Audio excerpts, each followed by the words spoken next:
Hello everyone. Today we'll be talking of literature of the modern age. The modern period, as we know in English literature, is said to be starting from 1920s to the Cold War of 1960s and 1970s. Now this period includes the war years, and particularly because it's the period of war years, it has produced a literature of its own kind, and it is also known as a period of many literary and cultural movements in Europe. And no doubt about it that British and American writers, they were highly influenced by these movements. When we talk of the term modern, the term itself is derived from the Latin word modo, which means current. Now, there has been many controversies about the term itself, how modernism came into being. But we refer to the Euro American trend in literature and the arts in general. And the flowering of, say, modernism or modern period is traced to the 1920s, starting with the work of James Joyce, T.S. Eliot, Hilda Doolittle, Virginia Woolf, Samuel Beckett, and American writers like Ezra Pound. We know that this term modernism, it was influenced by, or rather we should say that it was constituted by various movements and artistic theories during the 20th century. And the artistic theories and movements which had a great influence on modernism, or rather which out of which modernism is constituted, includes expressionism, impressionism, imagism, cubism, surrealism, futurism, and vorticism. We will discuss these terms one by one later on, and also this will be one of our assignments before we actually look up to these terms in our coming sessions. When we talk of modernism, we know that writers of this period, they owed much of their literature or much of their influence to the theories of Charles Darwin, Sigmund Freud, Nietzsche, Albert Einstein, and Karl Marx.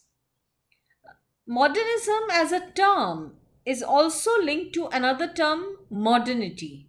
This also we will discuss in our next session, which actually is a period. Modernity is a period in human history, roughly taken starting from the Enlightenment, that is the late 19th century and early 19th century.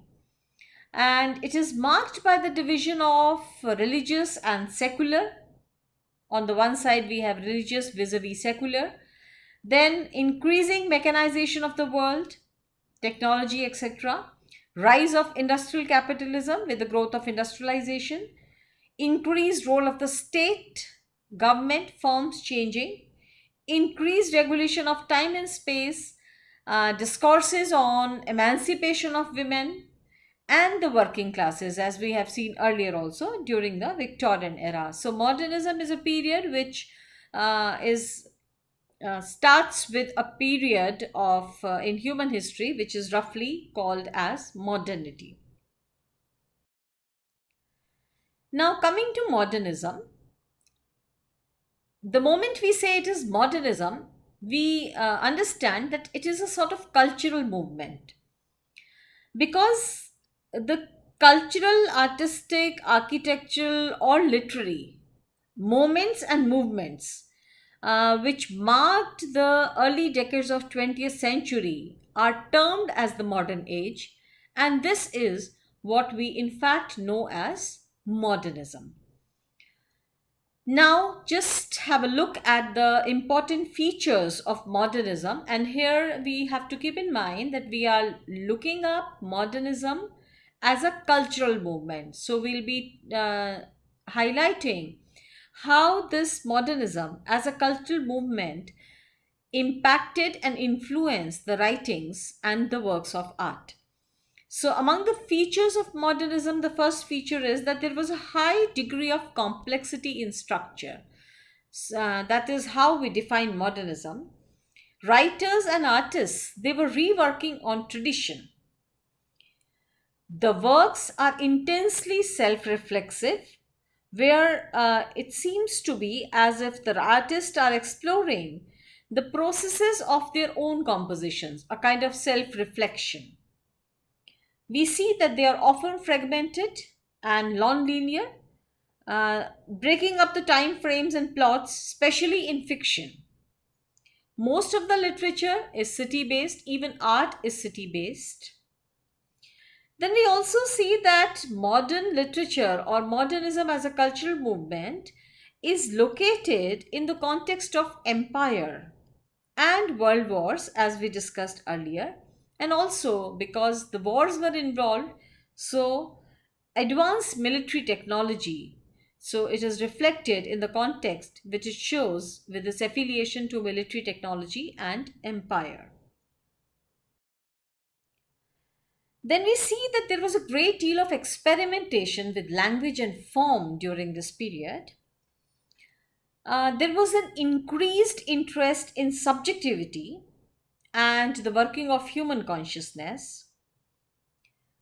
Some of the critics of this period, they identify a sense of apocalypse and disaster in modernism, because they say that it was a period where writers and artists often rejected realism, because the idea was that art has to capture reality. So reality was a kind of a disaster or weird or sometimes horrifying.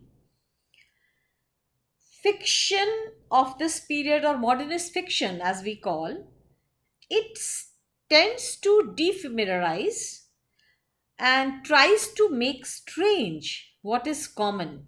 And that is why we see that make it new was the modernist slogan. So make it new, everything.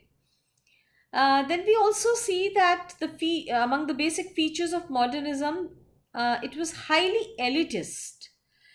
Why? Because it was complex and it used allusions and classical references that called for greater, say, wisdom or erudition. And this kind of wisdom and knowledge, which was only available to certain classes of people.